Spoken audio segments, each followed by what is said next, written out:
ఇప్పుడు చంద్రబాబు నాయుడు గారు ఇప్పుడు ప్రజలు ఎలాంటి నిర్ణయం ఎప్పుడు ఎలాంటి నిర్ణయాలు తీసుకుంటారనేది వాళ్ళ ఇష్టం, వాళ్ళ సొంత నిర్ణయం. ఓకే. ఆయన చంద్రబాబు నాయుడు గారు 1999 నుండి ఓకే. 2004 వరకు ఏదైతే 5 సంవత్సరాలు అభివృద్ధి చేస్తేనే ఈ రోజున హైదరాబాద్ ఎంత అభివృద్ధి చెందిందో మీ అందరికీ తెలుసు. ఓకే. ఎందుకంటే తెలుగు రాష్ట్రాలు, 2 రాష్ట్రాల ప్రజలు ఒకప్పుడు ఉద్యోగ అవకాశాల కోసం చెన్నై, మద్రాస్ లేదా బెంగళూరు, పూణే వెళ్ళాల్సిన పరిస్థితి ఉండేది. ఓకే. ఈ రోజున 29 రాష్ట్రాల ప్రజలు ఈ రోజున హైదరాబాద్లో ఉంటున్నారు అంటే ఆయన తీసుకొచ్చిన ఐటీ రంగం కానివ్వండి, ఆయన తీసుకొచ్చిన విజన్ ఏదైతే ఉందో ఓకే. దాని ద్వారా ఈ రోజున ప్రతి ఒక్కరు ఒక రంగం కాదు, ఆయన తీసుకొచ్చింది ఒక్క ఐటీ రంగాన్నే కానీ తద్వారా అన్ని రంగాలు అంటే రియల్ ఎస్టేట్ కానివ్వండి, ఫార్మా కానివ్వండి, ట్రాన్స్పోర్ట్ కానివ్వండి, లేదు అంటే ఈ రోజున హైదరాబాద్లో 9,75,000 మంది ఐటీ ఉద్యోగులు ఉన్నారు. వాళ్ళతో సమానంగా ఈ రోజున నాన్ ఐటీ పీపుల్ అంటే హౌస్ కీపింగ్ కానీ సెక్యూరిటీ పీపుల్ ఈ రోజున 4.5 లక్షల మంది ఉన్నారు. అలా కాకుండా 1,75,000 మంది క్యాబ్ డ్రైవర్లు ఉన్నారు. అలా కాకుండా ఇలా ఈ రోజున సినిమా రంగంలో కూడా అలా ప్రతి రంగంలోని ఈ రోజున ఒక ఐటీ రంగంతో 40 లక్షల మందికి ఉపాధి దొరుకుతుంది, డైరెక్ట్గా కానీ ఇండైరెక్ట్గా కానీ. ఈ రోజున ఒకప్పుడు చంద్రబాబు నాయుడు గారు సీఎం కాకముందు 40 లక్షలు ఉన్న జనాభా, హైదరాబాద్ జనాభా 50 లక్షలు ఉన్న జనాభా ఈ రోజున 1,40,00,000కి వెళ్ళింది. ఇప్పుడు రాష్ట్ర విభజన జరిగి 10 సంవత్సరాలు అవుతుంది. ఈ 10 సంవత్సరాల్లో చంద్రబాబు నాయుడు గారికి ఒకసారి అవకాశం ఇచ్చినప్పటికీ కూడా మరి ఇప్పటికీ కూడా ఉపాధి కోసం పక్క రాష్ట్రాల మీద ఆధారపడాల్సినటువంటి పరిస్థితులు, పక్క రాష్ట్రాలకి వలస వచ్చినటువంటి పరిస్థితి కూడా ఆంధ్ర రాష్ట్రంలో ఉంది. మరి ఎందుకని అట్లాంటి పరిస్థితి ఎందుకు వచ్చిందంటారు? అసలు ఎందుకు వచ్చింది అంటే ఇక్కడ మీరు విభజన ఆంధ్రప్రదేశ్ని చూసుకుంటే రాష్ట్రం అంటే దౌర్భాగ్య స్థితిలో ఉంది ఈ రోజున. అంటే చంద్రబాబు నాయుడు గారు విభజన ఆంధ్రప్రదేశ్ అయిన తర్వాత 2014 నుండి 19 వరకు సీఎం అయ్యి ఆయన చేయాల్సిందంతా చేశారు ఆంధ్రప్రదేశ్ రాష్ట్రానికి. అంటే ఈ రోజున హైదరాబాద్ని ఇప్పుడు తెలంగాణని ఎవరు ఏమీ అనరు.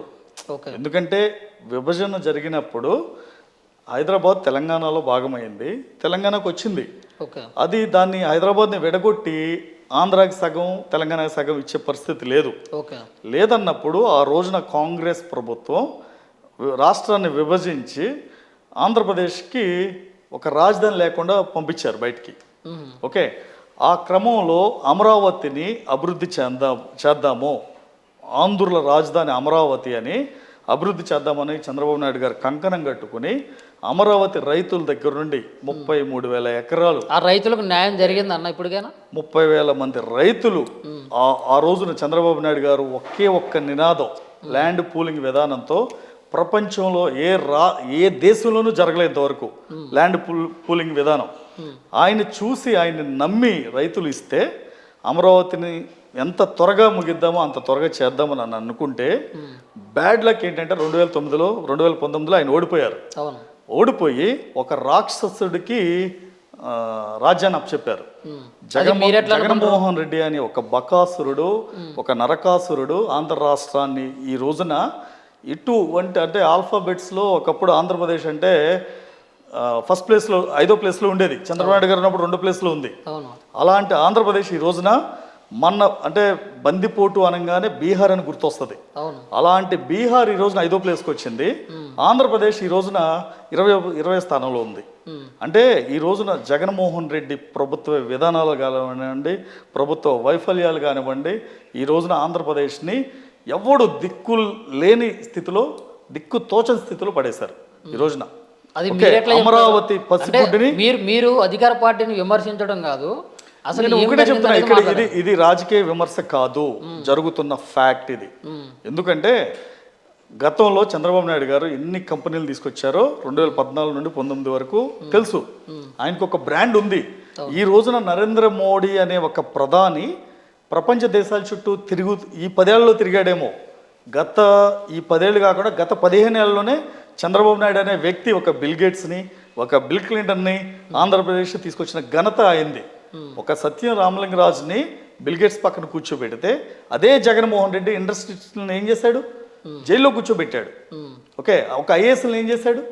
జైల్లో తీసుకెళ్ళాడు. ఒక శ్రీలక్ష్మి గురించి తెలుసుకుంటే మీరు అతి పిన్న వయస్కురాలు తను ఐఏఎస్లో చిన్న వయసులో 21, 22 సంవత్సరాలకి ఐఏఎస్ కంప్లీట్ అయింది. అవును. అలాంటి వ్యక్తి తన తండ్రి చేసిన తప్పులకి ఎక్కడ బలైంది?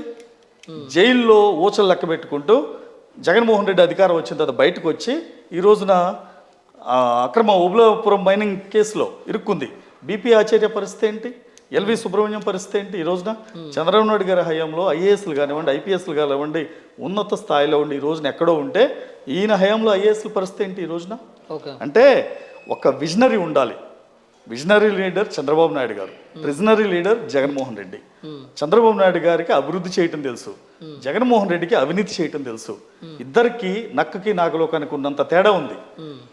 ఒకటే చెప్తున్నాను, ఈ రోజున జగన్మోహన్ రెడ్డి అనే వ్యక్తి ఒక రాష్ట్రానికి జగన్మోహన్ రెడ్డి గారికి అవినీతి చేయడం మాత్రం తెలుసని మీరు అన్నారు కదా. ఎస్. మరి చంద్రబాబు నాయుడు గారి హయాంలో ఏం అభివృద్ధి జరిగింది? అంటే చంద్రబాబు నాయుడు గారి హయాంలో హైదరాబాద్ మీకు తెలుసు కదా. హైదరాబాద్ ముచ్చటొద్దన్న కాదు, ఫస్ట్ ఆయన సీఎం అయిన తర్వాత హైదరాబాద్ ఏంటో ఏం చేస్తారో తెలుసు కదా. ఓకే, హైదరాబాద్ అయిపోయింది, దానికి ఒక బ్రాండ్ వచ్చింది. జరిగిన తర్వాత చంద్రబాబు నాయుడు గారికి ప్రజలు అవకాశం ఇచ్చారు. అంటే నేను చెప్తున్నా చంద్రబాబు నాయుడు గారు ఏం చేశారు అన్న దానికి చెప్తున్నా, సీక్వెన్స్ చెప్తున్నా. ఫస్ట్ హైదరాబాద్ ఎలా అభివృద్ధి చేశారో తెలుసు. Okay, next step Hyderabad Chandrababu Naidu గారు 5 ఏళ్ళు అభివృద్ధి చేస్తేనే తర్వాత వచ్చిన రాజశేఖర రెడ్డి కానివ్వండి, తర్వాత వచ్చిన రోసయ్య గారు కానివ్వండి, కిరణ్ కుమార్ రెడ్డి కానివ్వండి, వీళ్ళందరూ రాష్ట్రాన్ని ముందు తీసుకెళ్లారు. కేసీఆర్ కానివ్వండి, ఇప్పుడు రేవంత్ రెడ్డి కానివ్వండి. అదే విభజన ఆంధ్రప్రదేశ్ తరువాత చంద్రబాబు నాయుడు గారు 15,000 కోట్ల లోటు బడ్జెట్తో ఉన్న రాష్ట్రాన్ని గాడిలో పెట్టి ఒక రాజధాని లేదు, ఒక పోలవరం లేదు. ఓకే, సరిగ్గా కూర్చోవటానికి ఎమ్మెల్యే మంత్రులకి ఒక సచివాలయం కూడా లేదు. అలాంటి రాష్ట్రంలో ఆయన అడుగు పెట్టడమే ఒక పెద్ద అసెట్. ఒక రకంగా చెప్పాలంటే చంద్రబాబు నాయుడు గారు అలాంటి రాష్ట్రాన్ని ఏదో విధంగా ముందుకు తీసుకెళ్తారు.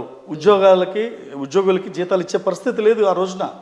ఓకే, అలాంటి రాష్ట్రాన్ని ఫస్ట్ తారీఖున జీతాలు పడేటట్టు చేశారు. ఓకే, ఒక పక్కన అభివృద్ధి చేస్తూ ఒక పక్కన సంక్షేమాన్ని ఇచ్చారు. అంతేగాని చంద్రబాబు నాయుడు గారు 5 ఏళ్లలో 1,45,000 కోట్లు అప్పులు చేస్తే జగన్మోహన్ రెడ్డి 5 ఏళ్లలో 10 లక్షల కోట్లు అప్పులు చేశాడు. ఓకే, అంటే అభివృద్ధి అంటే ఒక సంపదను సృష్టించటం, సంక్షేమం అంటే ఒక చేత్తో సంపాదిస్తే ఒక చేత్తో ఇవ్వటం. ఓకే, అంతేగాని జగన్మోహన్ రెడ్డి మీరు జగన్మోహన్ రెడ్డిని చంద్రబాబు నాయుడు గారిని ఒకే ఘాటికి కట్టొద్దు. ఓకే, అంటే ఆయన చదువుకున్న చదువులో కానివ్వండి, సంస్కారంలో కానివ్వండి, మాట్లాడే మాటలో కానివ్వండి, ఇద్దరికి పొంతన అనేది లేదు. జగన్మోహన్ రెడ్డికి స్క్రిప్ట్ కావాలి, చంద్రబాబు నాయుడు గారికి మీరు దేశంలో ఏ సబ్జెక్ట్నైనా సరే, రాష్ట్రంలో ఏ మారుమూల ప్రాంత సమస్యనైనా సరే అనర్గళంగా మాట్లాడే శక్తి సామర్థ్యాలు ఆయన దగ్గర ఉన్నాయి. జగన్మోహన్ రెడ్డికి సజ్జల రామకృష్ణారెడ్డి స్క్రిప్ట్ ఇస్తేనే ప్రెస్ మీట్కి రాగలడు, స్క్రిప్ట్ ఇస్తేనే పబ్లిక్లో మాట్లాడగలడు, స్క్రిప్ట్ ఇస్తేనే బయట వెళ్ళగలడు, పరదా కడితేనే పబ్లిక్లో తిరగగలడు. మీరు ఎట్లా చెప్తారు? మీ దగ్గర ఉన్న ఆధారాలు ఉన్నాయా ఏంటి? ఎట్లా స్క్రిప్ట్తోనే చేస్తున్నారని? ఇప్పుడు మీకు ఒకటే గుర్తు, ఆయన ప్రెస్ మీట్ పెట్టినప్పుడు ఏ రోజన్నా సరే కోవిడ్లో కానీ కోవిడ్ తర్వాత కానీ ఏ రోజన్నా సరే పబ్లిక్గా ఒక ప్రెస్ మీట్ పెట్టాడా? లేదు. ఇచ్చిన పేపర్లు చదవటమే తెలుసు తనకి. మీరు చూస్తే అర్థమైపోతుంది, నేను చెప్పవసరంలా.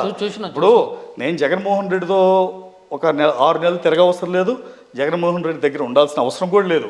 మీరు చూస్తే అర్థమైపోద్ది.